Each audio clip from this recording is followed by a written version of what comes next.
Electric Friends, a Gary Numan podcast, celebrating the tracks by a musical pioneer.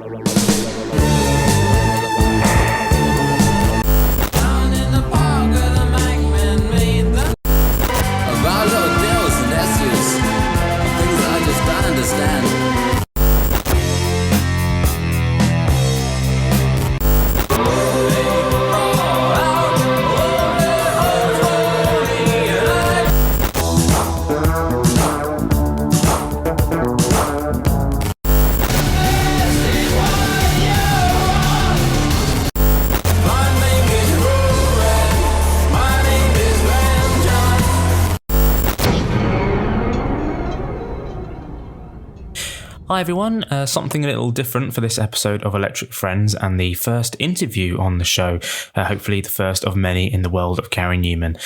So for a lot of you, I'm sure you've seen a certain Gary Numan impersonator on Stars in Their Eyes back in 1998.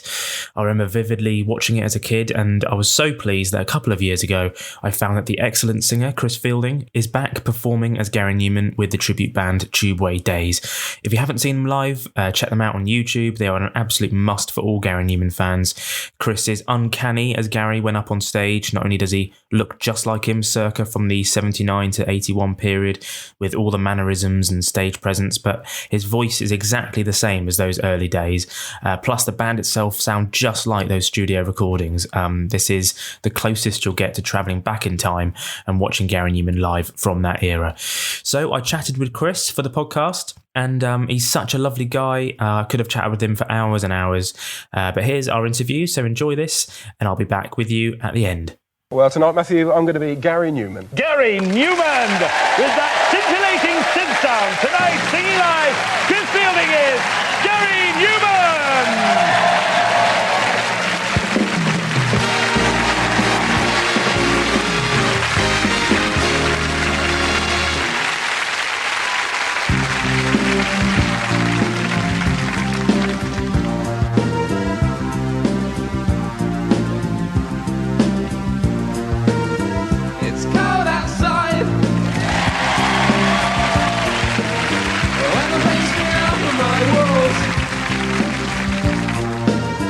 There's a man outside. A well-uncooked grey hat smoking a cigarette. Whoa. Well, I was going to start by just saying I remember vividly when I was about 12, I was on holiday with my family and we were watching Stars in Their Eyes. I don't know why we were watching Stars in Their Eyes on holiday, but at this point I was a young, massive Gary Numan fan. It was in the era pre-internet, I only had dribs and drabs of Gary content, and suddenly Matthew Kelly goes, he introduces the next singer and they revealed to be Gary Numan, and it was very, very exciting. And all these years I'd always remembered that singer and thinking just how great they were, and that's why I was so pleased that just a couple of years ago I discovered that not only was Chris Fielding still performing, but he was now in a band, Tubeway Days, and I'm very excited to be talking to you today. So, I saw you in London last year actually, and you guys were just fantastic and a must see for all Gary Numan fans. So great, yeah, they were just. It was a great adventure because I was the only Gary Numan that's ever been on that show, and obviously it was there. It was that was sort of before Pop Idol or any of those big Saturday entertainment. It was their flagship Saturday night entertainment program. So I think my show was something like 10 or 11 million viewing audience. You don't get that now. Those Absolutely. Audiences have gone for single shows like that. But yeah, to get on as Gary Numan was, it was no surprise that I didn't win it, because obviously I think Gary Barlow, who did win mine, and Gary Barlow was like number one in the charts at the time, but it was a great experience. Loved it. And obviously I've still got the boiler suit now, which I'm still wearing. So firstly, for people who don't know, I'm sure most, if not all people listening will know who you are, but just in case not, just give a general intro about who you are and what you do. Yeah, so I'm Chris Fielding. I've had a couple of little bits of my 15 minutes of fame from 1998, Stars in Their Eyes, and then I was on the last Pulp video that they made called Bad Cover Version, which was full of lookalikes and sound-alikes. It was a spoof of Band-Aid, called Bad Cover Version, and so that was a great day as well. That was in the top 30 for a couple of weeks, and because I was actually on the DVD single, and my photos on the back as well, and I was sing on it, then obviously, technically, I was in the charts. So that was very exciting, But and then I've been in a party band for 20 years now, and doing multiple costume changes, cheese-tastic stuff for women to dance around handbags. And then in May 2020, 2 months into lockdown, I got a message to join Tubeway Days. So my party band's still going, but I am now the lead singer of Tubeway Days, the Gary Numan tribute, and we're having good times. Yeah, it's really going well. So, were you like a genuine Gary Numan fan? Like, is that how you got into it, to do that? Yeah, I was 10 and the only kid dressed in black, regardless of the weather. And no matter how hot it was at school, I was the only kid in black. Although my head hadn't grown into my ears then. So it was more like, a wingnuts take on Gary Numan. But yeah, I lived and breathed it. So my brothers, I was too young to have even pocket money to go and buy the records myself. But being the youngest of four brothers, it was my middle brother, Mark, who came home with replicas. And that's it. Within a week, I'd snaffled that off him, and then sort of coerced his girlfriends to buying the next Gary Numan album. So sort of got replicas and Pleasure Principle for free. And I think Telecom was my 11th birthday present. Nice. So yeah, so always been a massive fan. But again, money was always a thing. I didn't go to Wembley. I was only 12. My dad, if it wasn't Lager or Aston Villa, it wasn't worth any money at all. So I didn't go to that either. And I finally, I nearly went to Warriors because my eldest brother promised me he'd get tickets. Didn't happen. Well, that's part of the course with Andy. But yeah, I finally got to see Gary Numan 1984 Birmingham Odeon Berserker tour. And it was fantastic. When the band took to the stage and the whole thing was glowing blue, it just looked fantastic. And of course, it was packed, so it just sounded and that's what I've been missing. Really, I've missed out all the great stuff. Shame, really. But there you are. Well, that's the thing. I'm jealous of that because I got into him, in the early 90s when I was young, and so. I didn't actually see him live until about 2005, I think it was. It was so I listened to those stories and you think, oh God, I wish I got to see those sort of gigs. Yeah. But what was it about him that you realised that not only do I love his music, but I reckon I could do a good impersonation of him? Because all my life I've done impersonations since I was a little kid, toddler, impersonating relatives, people on the telly, film stars, and so it's just a thing I've always sort of had a knack for, accents and the like. So I enjoy nothing more than singing like the person. So I don't sing any song as Chris Fielding. I can't help myself. So if I sing a Prince song, I have to sing it in the style of Prince, So I can't help it, and I get more enjoyment from that. I think Bowie said that. The nearest he got to his own voice was "Wild Is the Wind." Everything else is really a sort of a pastiche of something that he's done a different style just to suit the sound. So, but yeah, I think Gary Numan is a unique voice, and he's. He cannot be compared to any other artist. So I think I do quite well with that, to get close to such a odd type of voice. Everything is odd about that voice compared to anyone else. It really is. There's a slight fracture to it. It's nearly a yodel in points. He nearly breaks, but doesn't. It's a it's sort of a strange technique, if you like, to get right. Plus, of course, I couldn't sing like "Here in My Car" with a Birmingham accent. So, you've got to also get that Southern Counties, Hammersmith, London, soft, thin sort of. It's not, it's not East End, but it's, it's not that strong. But it's certainly, you have to fit all of that in, and obviously it's just years and years of listening to the records over and over and over again. Here in my car, I know sailors live on. I can lock on my doors. It's the only way I live in cars.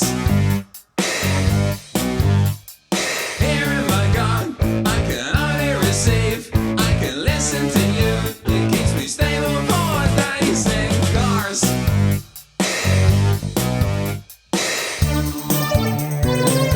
Well, I know not only do you sound just like Gary in those early years in particular, but when you're up on stage, you just look just like him, and it's all the mannerisms as well.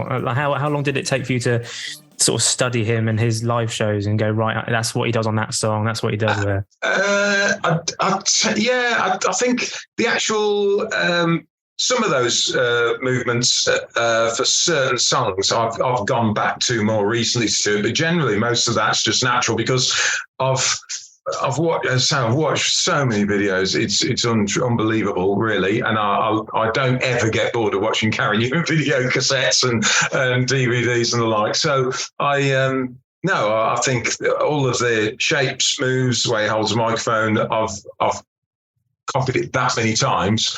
Up until I was 13 in the mirror. so I almost don't have to think about it as such. My main thing is being 54 is remembering the bloody words. There's certain nights I seem to pick a song out that I have to forget the words. Well, Gary forgets the word sometimes, so that's it. I'll call it truly authentic. But as I said, as someone who wasn't there to see the early days, but having listened to the album so many times, it's when I saw you guys play, it sounds just like those early albums and live shows, and it's incredible what all of you do on stage.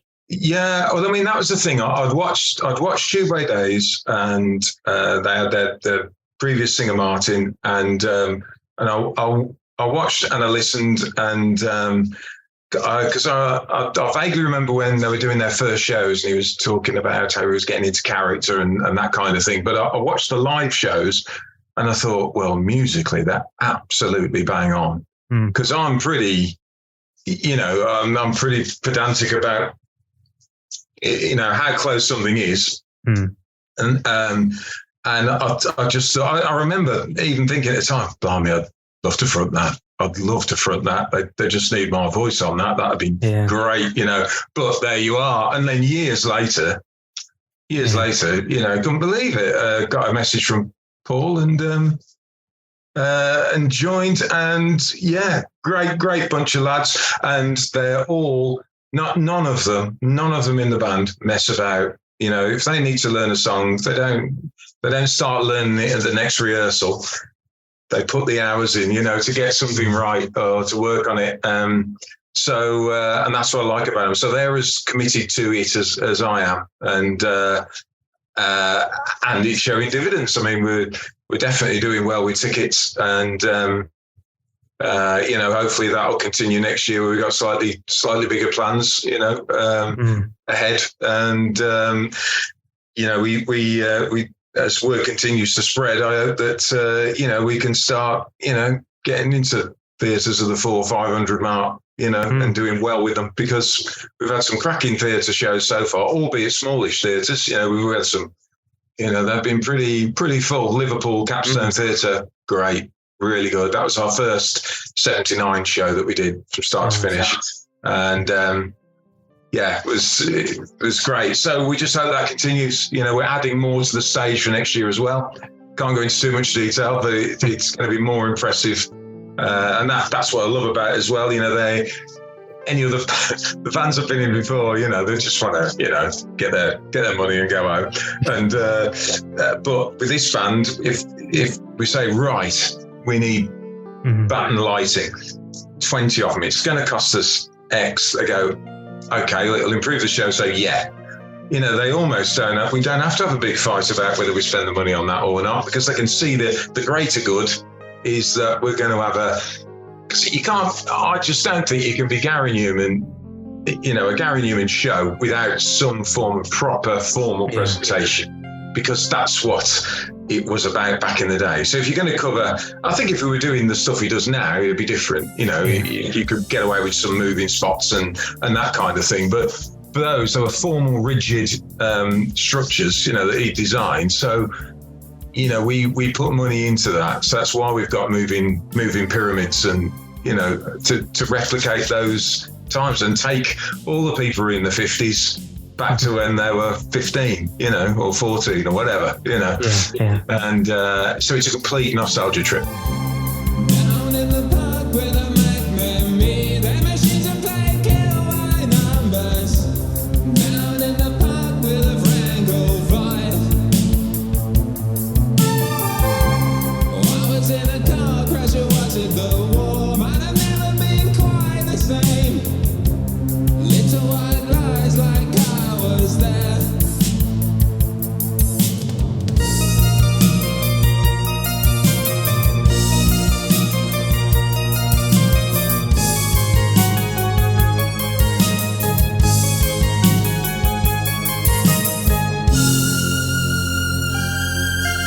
And for people that don't know, who are the other guys in the band and what instruments they play? Yeah, well, we have two twin brothers, not identical, but Ian on the drums and Ian Bourne. Neil Bourne's on bass, and then on synths, who joined the band a bit later on, but is basically the musical director is Paul Hurst. He's our Billy Curry. And then we got Johnny Fage on guitar. He's our thrash element, and then up until recently, he'd been in the band since the very start, was Anthony Barton. But it worked out because Anthony has a Swedish wife, and they moved to Sweden. And he just meant really practically and financially, it just wasn't. It was never going to work really in that scenario, trying to fly back in, and the costs involved and all of that, and logistics. It would have been a nightmare for him and us, really difficult to rehearse, blah blah. So our new synth player that we appointed, he dropped in at the last minute for our Madam Market theatre in Norwich, and that's John Rose, and he's a chap who I was in a rock and roll band, 50s rock and roll band, about 2 or 3 years ago, something like that, 2 or 3 years ago, Rocky 51, and he's strictly speaking a guitarist and a pianist, but he has owned synthesizers in the past, and now he did so well really on our night, 28 numbers in just over 2 weeks. With barely a ripple of a mistake. It was very good. So he's gone and got the gear, and we're ready to go now. So our next rehearsal's actually Sunday. So awesome. Yeah, so that's John Rose is the new chap, and yeah, we can't wait. We can't wait because now we can. Now that we're in close proximity, we can, start to put in, other than the specific 79 shows for next year, specifically 80. We can just add in more numbers generally. To change our set around. It's difficult. There's 6 of us, and we're all over the country. I mean. Yeah. You can't just pop in for a rehearsal, if I'm in Tamworth in Staffordshire, and and Johnny and Paul, they're like Redcar, Gisborough way, miles. It's like Game of Thrones traveling to the wall, up there. It's so yeah, it's going to be easier now for us to be able to at least have cluster rehearsals, say the bass keys drummer and myself, learning our parts, and then when we have a total rehearsal, it'll be pretty much formed. So yeah, it should be good. And obviously you generally specialize in those early years. Have you ever pondered of doing other eras of Gary's music? We wouldn't rule it out. I think there's still a fair way to go yet in terms of the 78 to 81 period. The difficult part, I think, is from the dance album, I Assassin and Warriors, and even Berserker, really. There's a lot of that fretless bass, and then female singers. Yeah. So then you're adding in, Neil's not a fretless player. Paul can play fretless, and he's got them, but he can't play synths at the same time. So what do we do with that? So probably the only other likely one would be the Fury Tour, because that was a fairly digital album, really, in that sense. It was less funk. It was more crisp and digital sounding. So I think that might have legs at some point. But really, we've got a long way to go with what we're doing. I think you got to hang your hat on something. So I think, we'll make ours the glory years, I think. Yeah. For now, until we get bored of it. And then. Well, it's perfect, really, because obviously Gary's still going strong and we love him for what he's doing now. But there's a lot of us that still love those early days. So this gives that opportunity for fans to remember that feeling. Yeah, because also you got to remember, I never saw the tour in principle. All the Telly Tour or Warriors, as I say, all Wembley. So I didn't see any of that. So even I, when I look at the stage set that we're sort of putting on now, think, blimey, this looks really cool. We're really enjoying this. And so I'm sure if we're enjoying it to look at, when it's all going, the smoke and the dry ice and spinning pyramids and the like, that the audience are too. And for those who didn't see Gary Numan back in the day, then, that will give them a live take. You can watch a video cassette, can't you, or listen to a CD. But it's not like having it coming through a 20K rig. Yeah. It's you're getting the full live experience, in my eyes anyway, exactly musically as it was back in the day. Yeah. And, as near as I can get my voice to his. I'm glad that I can still do the voice, because obviously as he got older, obviously his voice deepened. So I can change the Gary Numan vocal to fit the year, sort of thing. Yeah. So if you listen to, we did an audio on the Gary Numan tribute band Tubeway Days page of Your Fascination. If you do listen to that, you should, hopefully, if I've done it right, you should notice a slightly deeper vocal delivery to match Your Fascination, as opposed to doing it from when he was 21. Yeah. There is that 4-year gap, and you can tell, as he's matured. It's a slightly warmer vocal than he would have done, like Telecon or whatever. My confession, I'm still anything inside the sound. My confession, this is the sound of fear and I fall down. No more pictures, but now. No more pictures, but now.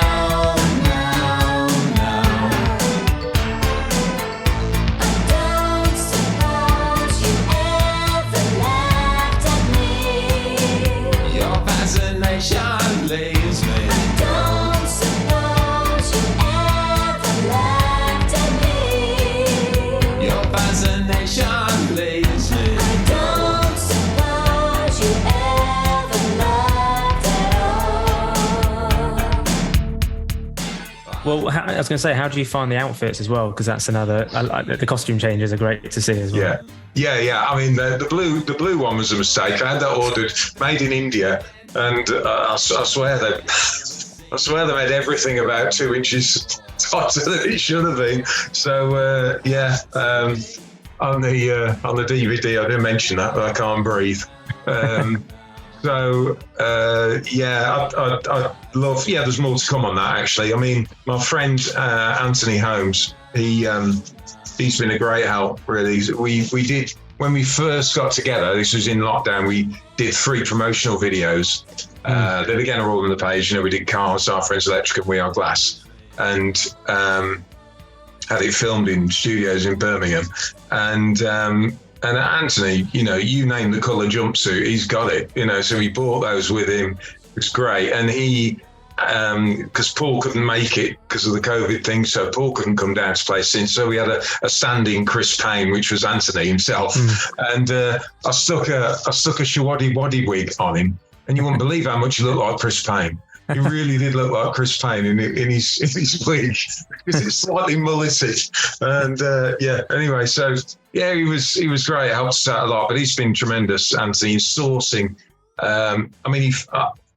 When I first started the shows, I had just a normal sort of black blazer. It was really just a Marks and Spencer's rubbish. It wasn't, because I hadn't thought about, doing anything like that for years. And Anthony found this, it was a women's leather, double-breasted, cropped box jacket.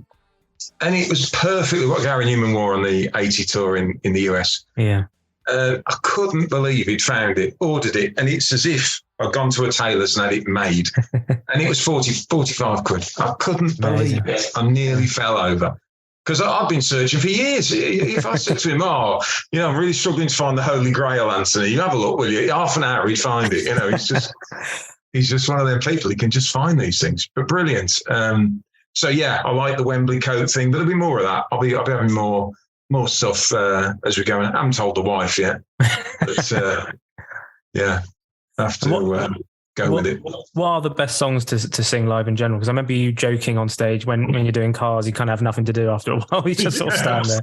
So are there some songs you prefer than others? I'm thinking about getting Sudoku out next when that's or take a break. I think I love singing. Actually, we haven't done it live yet, but I do love I Sing Rain. I Sing Rain seems to turn off half the fans. I just don't like it, but I absolutely love that song. So never say never.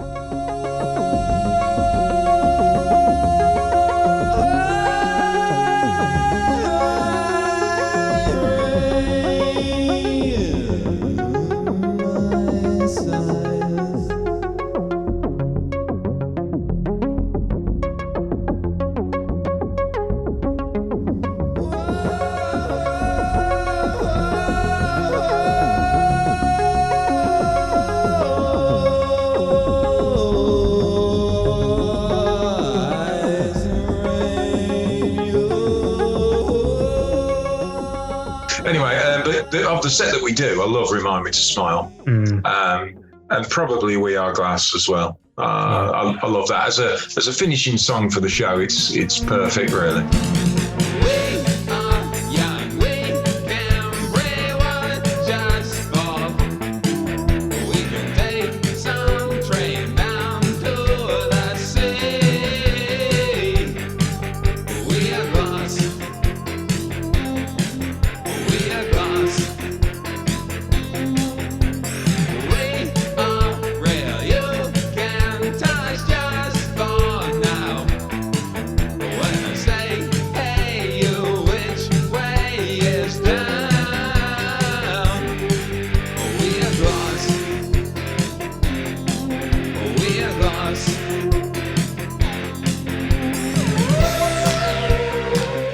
I suppose it changes. I like the sort of slightly rock start for Listen to the Sirens. I like that.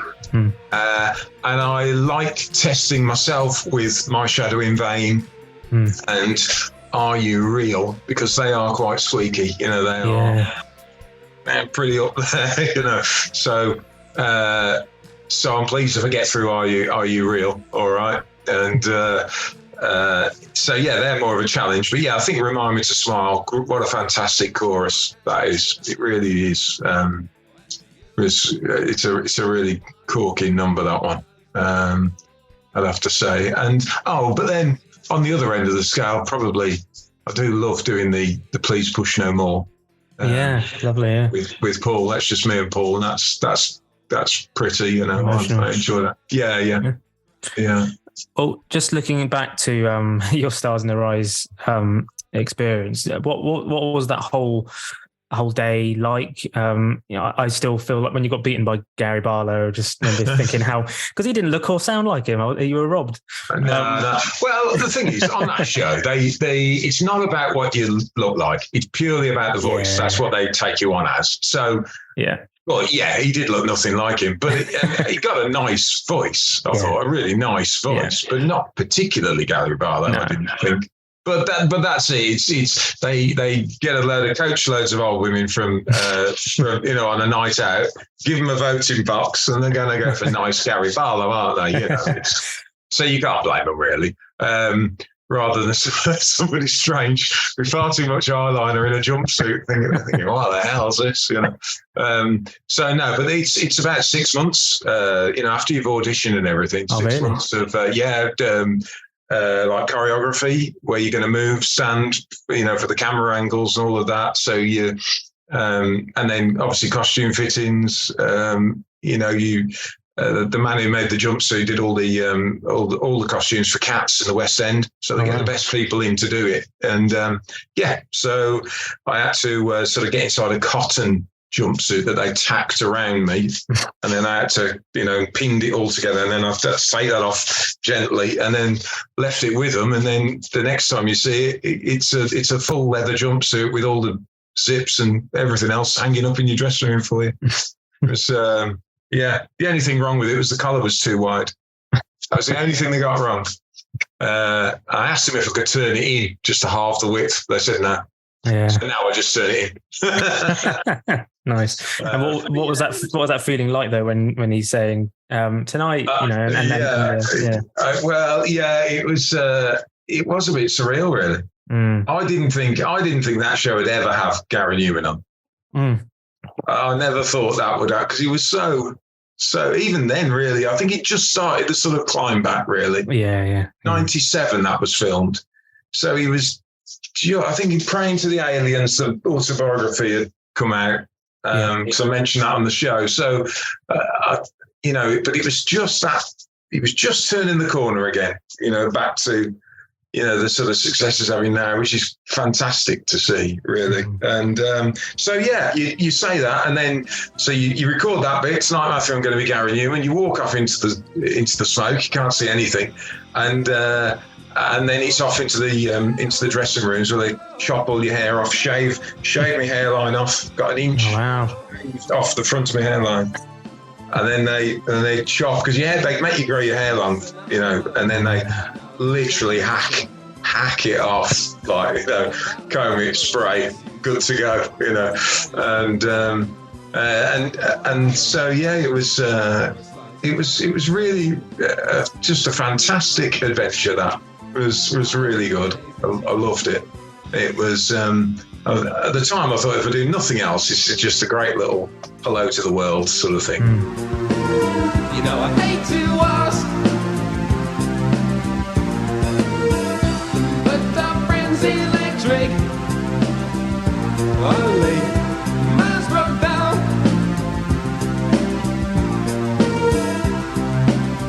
and now I've no one to love.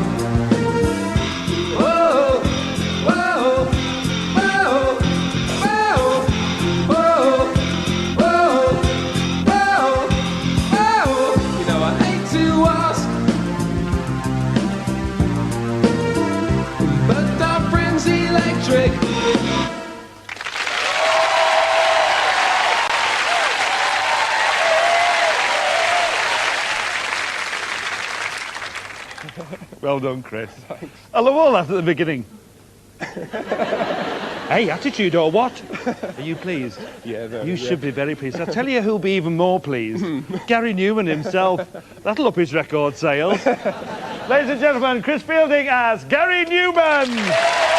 I would have. That's my only regret, really, with Tubeway Days, is that I didn't meet them, at least 10, 15 years ago, even, because it was, but there wasn't the social media then. I had a few people write in just to say how much they enjoyed the Stars and the Rise thing, but because they had to write to ITV, who could then forward that to me, that was the only communication you'd have. So there was no real Facebook or any of that. Not as I remember in '97 anyway. I think it was MySpace might have been out by then, I'm not sure. Yeah. But yeah, it was, so I never joined any bands like that. It was only the party one, locally to me. But yeah, so that's why it's so good now to be in Tubeway Days, because, you know, you're looking at rows and rows of happy people who are enjoying what you're doing, some tickets are dearer than others, you know, depending on the venue, but we've not yet had one complaint about how much tickets are, even in London, where I know they're like £25 on a ticket, you know, including the fee, you know, which isn't cheap, you know, times are hard and the like, but selling great numbers of people don't seem to care. But then again, I suppose, I mean, you know, you watch how many acts now are like hundreds of pounds for a ticket. Yeah. You know, so I've worked it out. We only need to be 1/25th as good as Beyonce, and you know.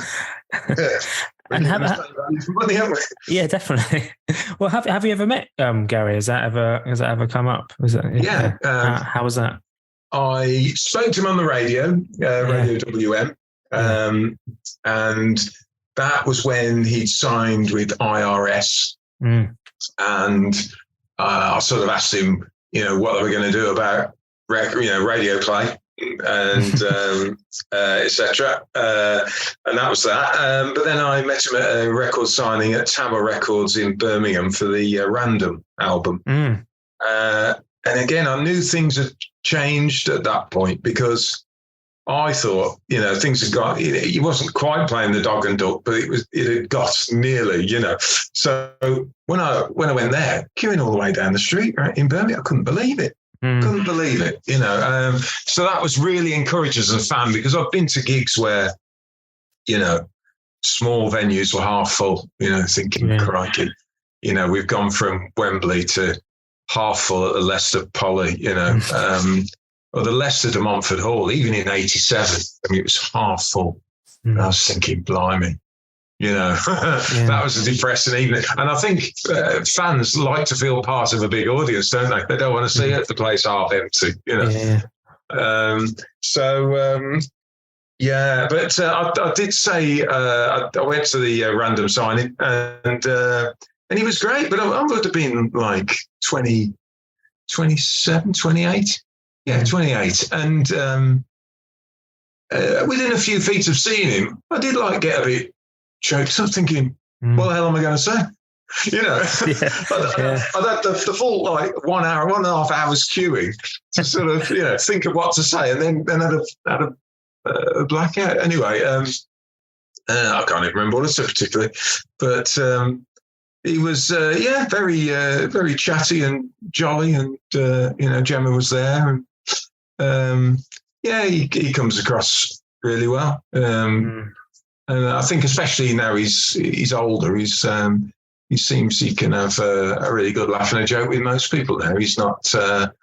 He's learned how to cope with his Asperger's better, I suppose, hasn't he? You know? Yeah. And it's obviously amazing for us fans to see him return to Wembley and you know, have that, you know, that career arc. No, I can't think of any other artist who's had his kind of trajectory. It's amazing. It's a real low to get to, and then to come back to, you know, that. I mean, you know, it was amazing, really. And when times were tougher, you know, for him, I was thinking, God, you know, he'll never get back to that kind of level ever again. And it did take a long time. So he's doing very well, and I hope his next album, I'd just like to see something a bit faster, just one track.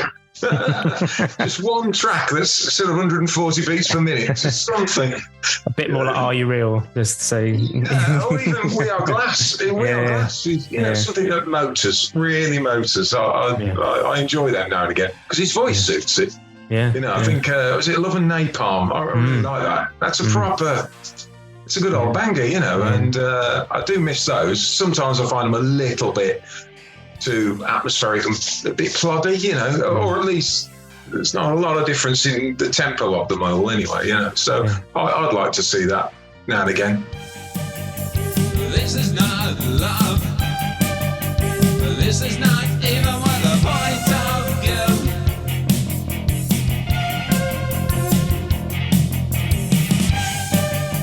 It ain't goodbye, guy. Pause for effect to whisper, who are you?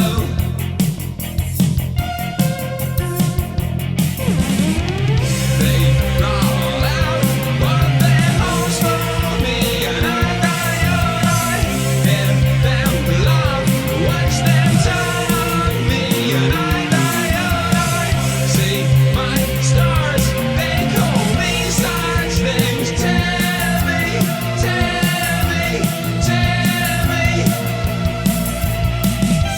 Well, just finally then, I just wanted to know, what can we, I know you kind of alluded to it earlier and you don't want to give away too much, but yeah, what can we expect next from you and the band, and where and when can they catch you next? Yeah, well, none of the venues have been confirmed yet for next year. So, I mean, one person I haven't mentioned in all of this is Steve Gard.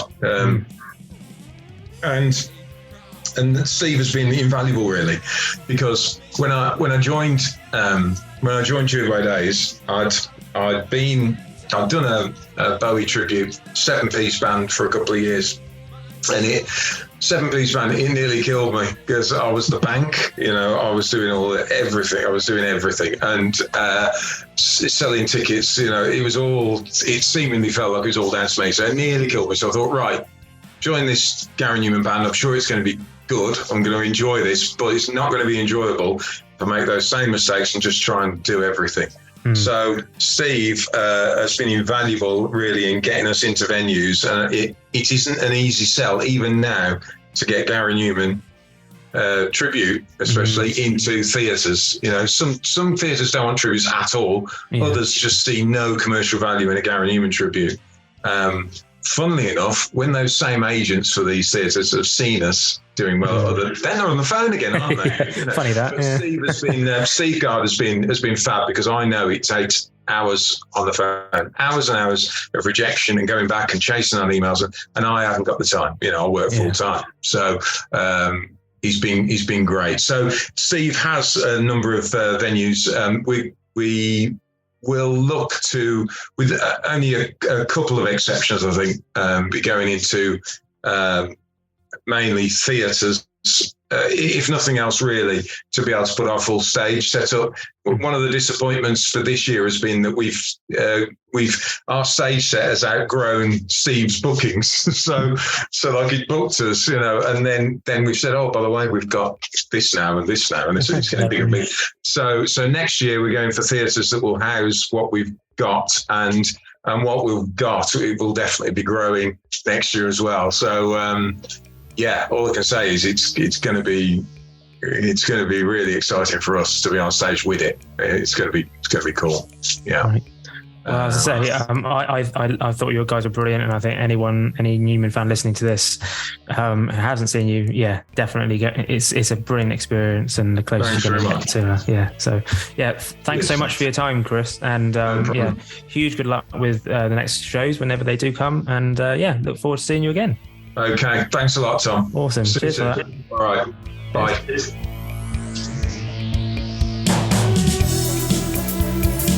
We'll take a taxi to the show. We could report my phone. We could remind ourselves that we must love.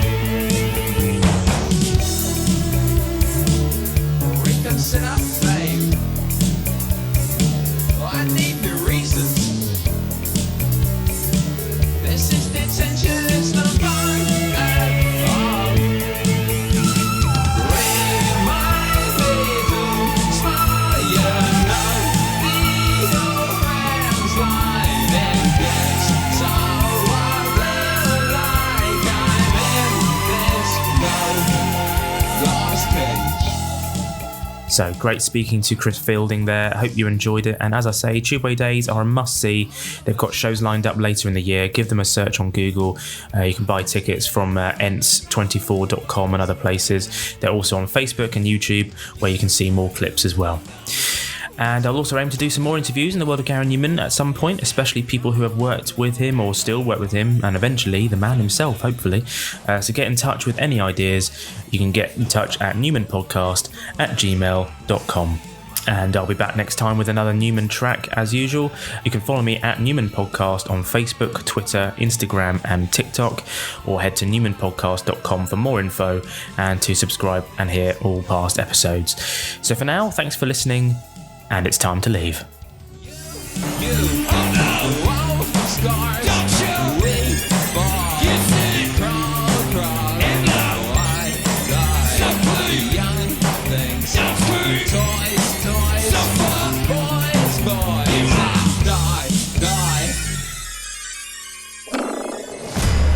Electric Friends, a Gary Numan podcast celebrating the tracks by a musical pioneer.